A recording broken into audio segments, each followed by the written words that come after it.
For centuries, the Shroud of Turin has become one of the most mysterious and controversial pieces of cloth on the face of the planet.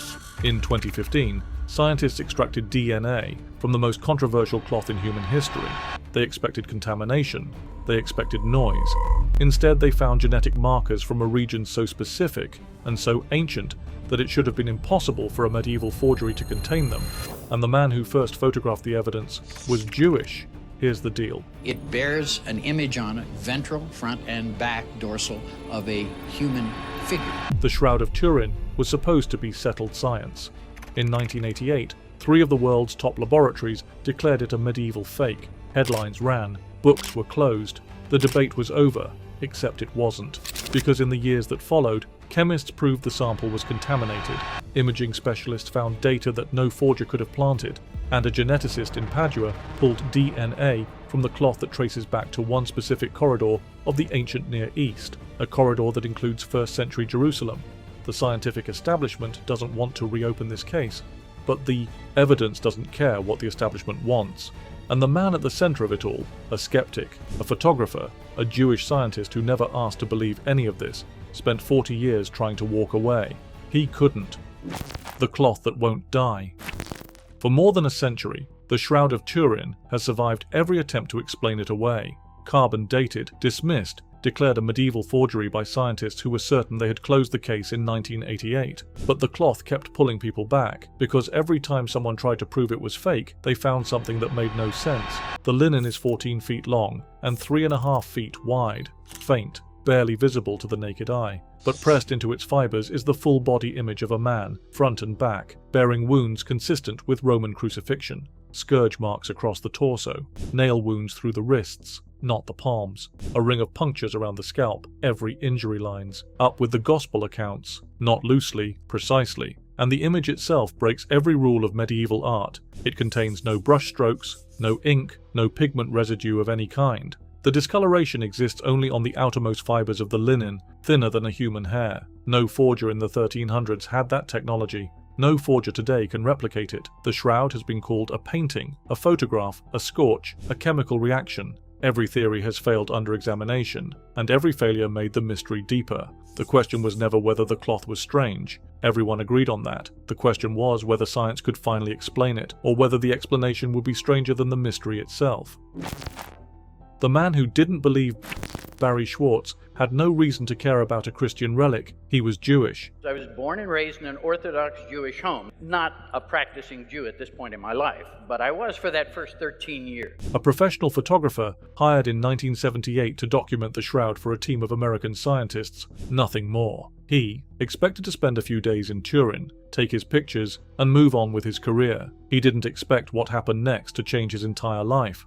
The team was called STURP, the Shroud of Turin Research Project. 40 scientists, physicists, chemists, optical engineers, most of them skeptics. They had one goal: determine how the image was formed. Schwartz was the team's documenting photographer. His job was simple: shoot everything, stay objective, don't get involved. But the moment he saw the cloth up close, something shifted.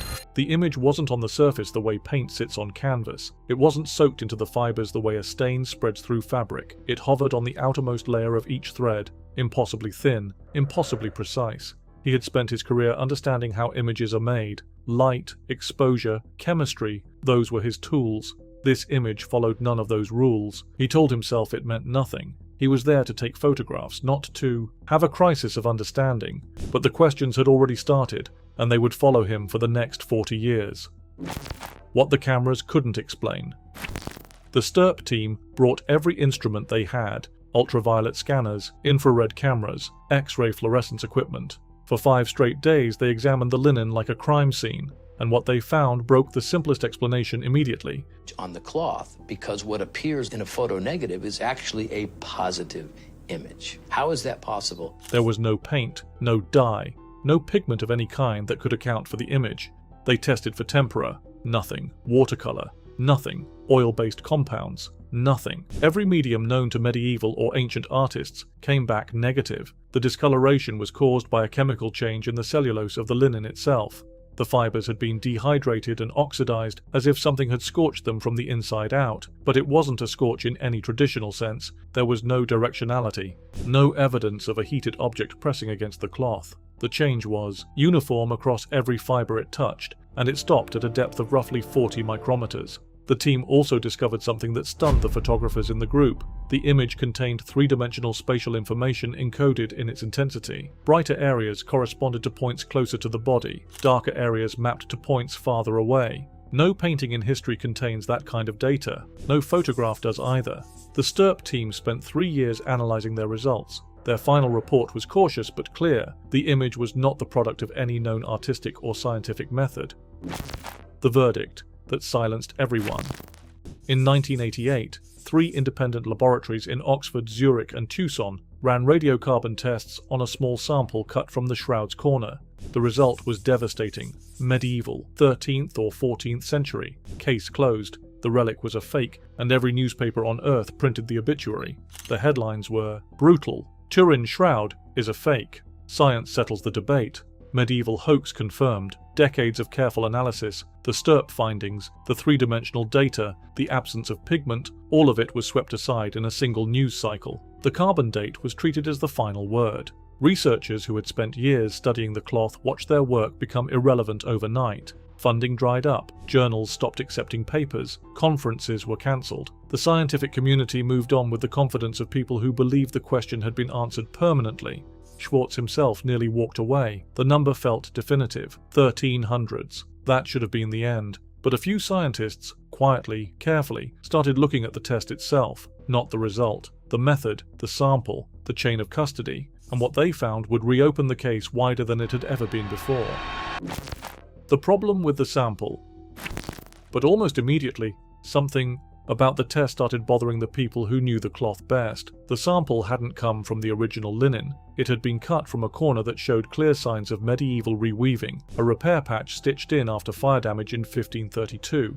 The labs hadn't tested the shroud, they had tested a patch. Textile expert Mechthild Fleury-Lemberg confirmed it. Now there's new research that may disprove the claim of people who've said it's an elaborate fake. The corner used for the carbon dating sample showed a different weave pattern. Cotton fibers had been interwoven with the original linen, a technique consistent with medieval European repair methods. The rest of the shroud is pure linen, no cotton, no mixed fibers. That mattered enormously. If the sample contained medieval cotton, the carbon date would skew younger, pulling the result forward by centuries. Raymond Rogers, a chemist from Los Alamos National Laboratory who had been part of the original STURP team, ran chemical tests on leftover threads from the sample area. He found vanillin, a compound that decays over time.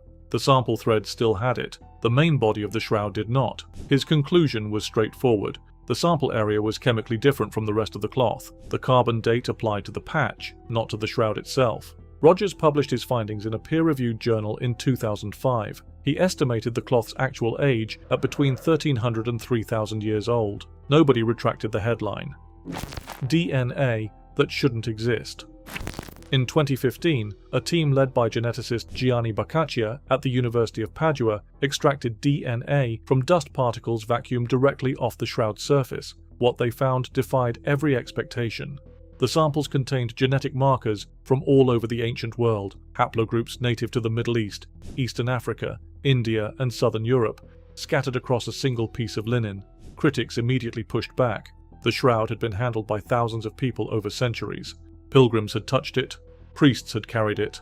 The DNA could be contamination, layer after layer of human contact accumulated over time, and that argument held weight. Some of it almost certainly was contamination, but Boccaccia's team had anticipated that objection. They separated the samples by type and ran each one independently. The human DNA told a complicated story. Too many sources, too many centuries of contact to draw clean conclusions. The plant DNA told a different story entirely. Sequences matching species native to the Mediterranean and the Near East appeared consistently. These weren't crops grown across Europe, they were region-specific, plants whose pollen distribution mapped to a narrow geographic corridor. A medieval forger working in France or Italy would have left traces of local European species. Instead, the biological fingerprint pointed somewhere else entirely. Somewhere ancient, somewhere specific, and the next round of analysis would narrow that location down to a single city. the ghost in the fibers. But one set of DNA results stood apart from the rest. Among the plant DNA recovered from the cloth, the team identified sequences matching species found only in a narrow corridor of the ancient Near East, plants that have no business being on a medieval European forgery. The biological evidence wasn't just old, it was geographically precise, and it pointed straight to 1st century Jerusalem. Earlier pollen studies had hinted at the same conclusion. Swiss criminologist Max Frey had collected pollen samples from the cloth's surface in the 1970s. He identified species native to Turkey, Palestine, and the Dead Sea region, areas that align with the Shroud's traditional journey from Jerusalem through Edessa and Constantinople to Europe. Critics dismissed Frey's work as unreliable.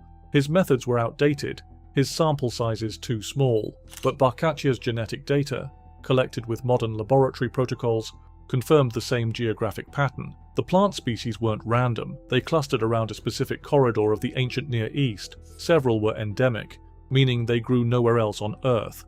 A forger in 14th century France would have needed access to pollen from plants that only existed thousands of miles away, plants he had no way of knowing about, no way of obtaining, and no reason to include. The simplest explanation was also the most uncomfortable one. The cloth had been in Jerusalem, and the DNA was quietly confirming what the carbon date had tried to erase. Why the truth stayed buried. The scientific establishment had declared the Shroud dead in 1988. Careers had been built on that verdict. Textbooks had been rewritten. Funding agencies had moved on. Reopening the case meant admitting that the most publicized scientific test in history had been performed on the wrong sample, and nobody with authority wanted to be the one to say it. Out loud. The problem was institutional, not scientific. Researchers who questioned the carbon dating faced professional consequences. Grant applications were rejected.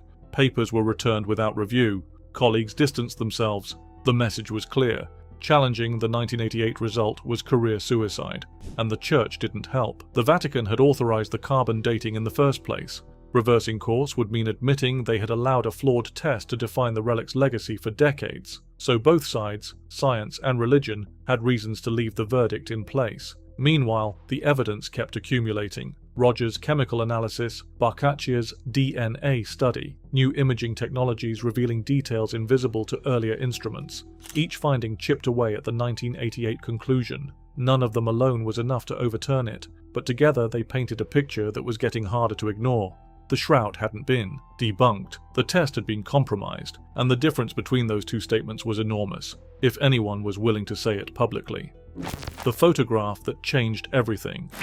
Barrie Schwortz spent decades struggling with what he had seen in that cathedral. A Jewish man defending a Christian relic, the irony was not lost on him. But when colleagues asked why he couldn't walk away, his answer was always the same. The evidence wouldn't let him. The image on the cloth behaved like no photograph, no painting, and no known artistic technique in human history. In 1996, he launched a website dedicated to the Shroud's scientific evidence. It became the largest online archive of Shroud research in the world. He wasn't preaching, he was presenting data, every photograph, every chemical analysis, every peer-reviewed paper. He compiled it all and made it available for free, because he believed the evidence deserved to be seen without a filter. He gave lectures at universities and scientific conferences. He debated skeptics. He answered thousands of emails from researchers, students, and curious strangers. And his message never changed. He wasn't asking anyone to believe in miracles, he was asking them to look at the science honestly. All of it, not just the carbon date. The same man who had arrived in Turin expecting to debunk a relic